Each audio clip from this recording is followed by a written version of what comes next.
క్రీస్తుకి సుఖం ఏంటి మరి? ఇప్పుడు వరకు మన సుఖం ఏంటి, మన అవసరం ఏంటి, దాని అంతటికి ఆన్సర్ ఎవరనుకున్నాం? క్రీస్తు అనుకున్నాం కదా. అయితే క్రీస్తుకి సుఖం ఏంటి? క్రీస్తుకి నిజమైనటువంటి అవసరం ఏమిటి? ఆయన భూమి మీద నివసిస్తూ ఉన్నప్పుడు ఆయన శిలువ శ్రమలను సుఖంగా ఎంచుకున్నాడు, ఆ శిలువ శ్రమలను ఆనందంగా ఎంచుకున్నాడు. ఆ శిలువ శ్రమల యొక్క ఫలితం ఏమిటో తెలుసా?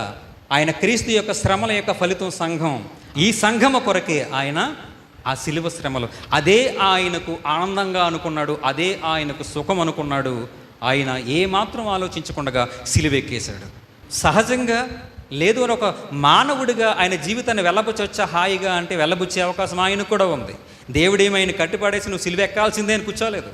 ఆయనంతటా ఆయన ఇష్టపూర్వకంగా, ఆయన ఆనందపూర్వకంగా, ఇది నా కర్తవ్యము, ఇది నా బాధ్యత, వీరందరూ కూడా వారు అగ్నిలో కాలిపోవడం నాకు ఇష్టం లేదు, నేను ఈ కొంచెపు శ్రమలను నేను అనుభవిస్తాను అని చెప్పి తనంతట తాను నిర్ణయం తీసుకుని ఎవరి బలవంతం లేకుండా, చివరికి దేవుని బలవంతం లేకుండా కూడా ఆయన సిలువ ఎక్కడం చూస్తూ ఉన్నాం. అది ఆయన సుఖం. కానీ మనం సుఖం ఎక్కడో వెతుక్కుంటున్నాం, క్రీస్తులో ఉన్న సుఖాన్ని విడిచిపెట్టేస్తూ ఉన్నాం. చూడండి, సత్యం అర్థం కాకపోతే, సత్యం సమతుల్యత లేకపోతే సంఘాలలో కానీ, ఒక మనిషి జీవితంలో కానీ, ఒక మనిషి కుటుంబంలో కానీ, ఆ యొక్క సమాజంలో కానీ ఎలాంటి ప్రాబ్లమ్స్ ఏర్పడతాయంటే విభజనలు ఏర్పడతాయి. సంఘంలో సమతుల్యత లేదనుకోండి, మీరు ఒకటి చెప్తున్నారు, ఆయన ఇంకొకటి చెప్తున్నారు, పెద్దలు ఒకరు చెప్తున్నారు, సువార్థికుడు ఒకరు చెప్తున్నారు అనుకోండి, ఆ సంఘం ఏమవుతుంది? ఆ సంఘం ఏమైపోతుంది? విడిపోతూ ఉంటుంది, ముక్కలుగా అయిపోతూ ఉంటుంది.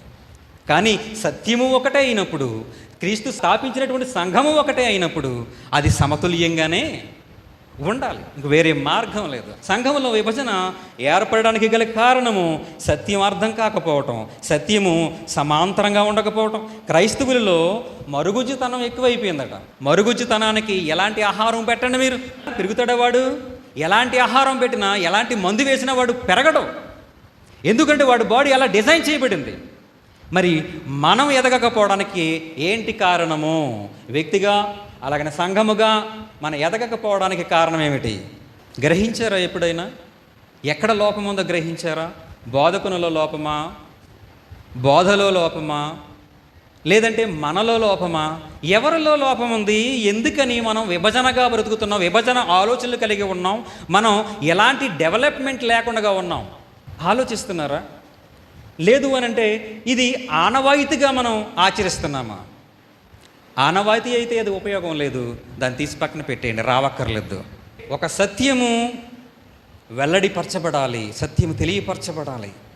సంఘం క్రీస్తు శరీరం, క్రీస్తు శరీరం అంటే క్రీస్తుకు భార్య.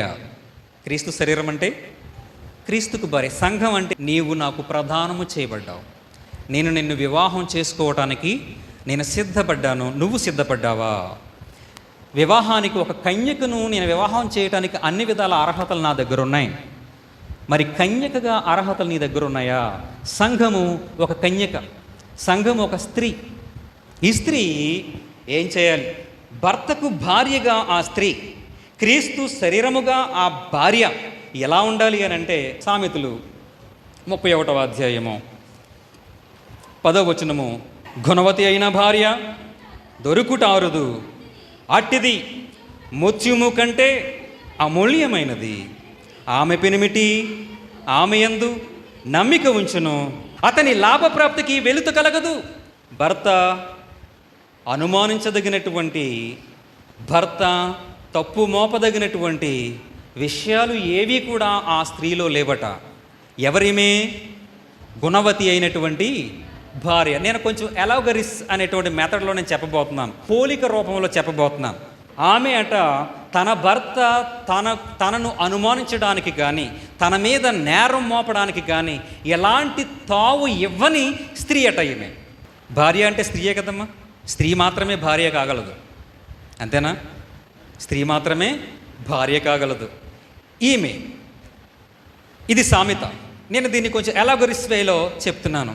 ఏంటి అని అంటే, ఈ స్త్రీ లేదా ఈమె, ఈ గుణవతి అనేటువంటి భార్య దగ్గర మనం ఇప్పటి వరకు అనుకున్నాం కదా, సంఘము క్రీస్తు, ఈ సంఘము క్రీస్తు శరీరమని, క్రీస్తు శరీరము అని అంటే సంఘమని, సంఘము అంటే ఆయన భార్య అని మనం అనుకున్నాం కదా. క్రీస్తుని వివాహం చేసుకోవడానికి సిద్ధపడే స్త్రీగా మనం ఇక్కడ ఒకసారి పోల్చుకుందాం. ఈ గుణవతి అనేటువంటి భార్య అనే దగ్గర క్రీస్తుకు ప్రదానం చేయబడినటువంటి సంఘము అని పెట్టుకుందాం. ఈ భార్య ఈ సంఘము అనే గుణవతి అయినటువంటి సంఘము, గుణవతి అని పిలవటానికి అర్హత సంపాదించినటువంటి సంఘము. దేవుడు సంఘాన్ని తన రక్తముతో కడిగి పరిశుద్ధపరిచి ఉతక స్నానం చేసి పవిత్రరాలుగానే చేశాడు. కానీ మన మానవ తంత్రాలను అందులో మిళితం చేసి దాన్ని మలినం చేసేసాం కాబట్టి దేవుడు స్వయాన యేసుక్రీస్తు ప్రభువారే వచ్చి మళ్ళీ నేరం మోపాల్సినటువంటి అవసరం వచ్చింది. అది మొదటి శతాబ్ద కాలంలోనే సంఘాల మీద నేరం మోపుతూ ఉన్నాడు యేసుక్రీస్తు ప్రభువారు. ఈరోజు మన మీద కూడా నేరం మోపుతున్నాడు. ఒకవేళ నిజంగానే ఈ సంఘంలో గుణం లేకపోతే ఖచ్చితంగా చెప్తాడు నీకు గుణం లేదు అని. మొదటి క్రియలు లేకపోతే నీ దగ్గర మొదటి క్రియలు లేవని చెప్తాడు. విశ్వాసం లేకపోతే విశ్వాసం లేదని చెప్తాడు. క్రీస్తుకు మామాటం లేదు. దేవుని వాక్యానికి కానీ, మొదట యేసుక్రీస్తు ప్రభువారికి కానీ, పౌలుకు కానీ ఎవరికి కూడా ఏం లేదట, మామాటం లేదు. యేసుక్రీస్తు విషయంలో అయితే ఆ శాస్త్రులు పరిచయాలు ఒప్పుకుంటున్నారు, నీ మామాటం లేనివాడు అనియు, నువ్వు ఎవరిని లెక్క చేయవనియు, పట్టించుకోవనియు అనే మాట వాడుతూ ఉంటారు యేసుక్రీస్తు ప్రభువారి విషయంలో మత్తయి సువార్తలో. ఈ సంఘము అనగా క్రీస్తుకు ప్రధానము చేయబడినటువంటి సంఘము ఏం చేయాలట? చదువుతున్నాను. అట్టిది ముత్యము కంటే గొప్పది. మీరు ఎలాంటి వారంటే ముత్యము వంటి వారు. అప్పటికి ఆ కాలానికి ముత్యం చాలా విలువైనది. ముత్యము కంటే గొప్పది అని ఈ సంఘాన్ని దేవుడు అంటున్నాడు. దేవుడు తన స్వరక్తం ఇచ్చి సంపాదించినటువంటి సంఘాన్ని, తన కుమారుడికి వివాహం చేయబోయేపోతున్నటువంటి ఈ సంఘాన్ని ఏమంటున్నాడు అని అంటే, నువ్వు ముత్యము కంటే గొప్పది అని ఆయన చెబుతున్నాడు సాక్ష్యం. ఆమె పెనిమిటి, ఆమె యందు నమ్మిక ఉంచును. మరి ఇదిగో ఉత్తర కంచి సంఘం మీద, ఉత్తర కంచి క్రీస్తు సంఘం మీద ఇదిగో నీ పెనిమిటి అయినటువంటి యేసుక్రీస్తు ప్రభువారు నమ్మిక ఉంచి ఉన్నారని నువ్వు అనుకుంటున్నావా?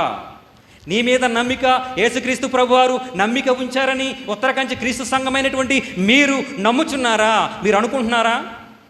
అయితే క్రీస్తు ప్రభువారి యొక్క లాభప్రాప్తి ఏమిటి? క్రీస్తు ప్రభు యొక్క లాభప్రాప్తి ఏమిటి అంటే ఆ సంఘము ఆత్మీయముగా ఎదగాలి, ఆ సంఘము సంఖ్యలో ఎదగాలి. కొంతమంది యొక్క తోడేళ్ళు మేకతోలును గొర్రెతోలును కప్పుకుని వచ్చినటువంటి తోడేళ్ళు సంఘమును పాడు చేసేటువంటి వారు కొందరు ఉంటారు. కొన్ని ఆలోచనలు ఉంటాయి. సంఖ్య అప్పుడు దెబ్బతింటూ ఉంటుంది. మరి నీవు సత్యములోను ఆత్మీయ స్థితిలోను సాధన చేసేటువంటి విధానం మనలో ఉందా? అతని లాభప్రాప్తికి వెలితి కలగదు. మేము ముత్యము కంటే గొప్పవారమే, మేము సగం సత్యములో లేని వారమే, అబద్ధము కాని వారమే, మేము పూర్తి క్రీస్తును కలిగిన వారమే అని మీ గుండెల మీద మీరు చెయ్యి వేసి చెప్పగలిగినటువంటి ధైర్యం మీలో ఉందా? యేసుక్రీస్తు ప్రభువారు నీ మీద నిజముగా నమ్మిక ఉంచితే నీవు నిజముగా గుణవతి అయినటువంటి భార్యవే, నీవు నిజముగా ముత్యము కంటే గొప్పదానివే.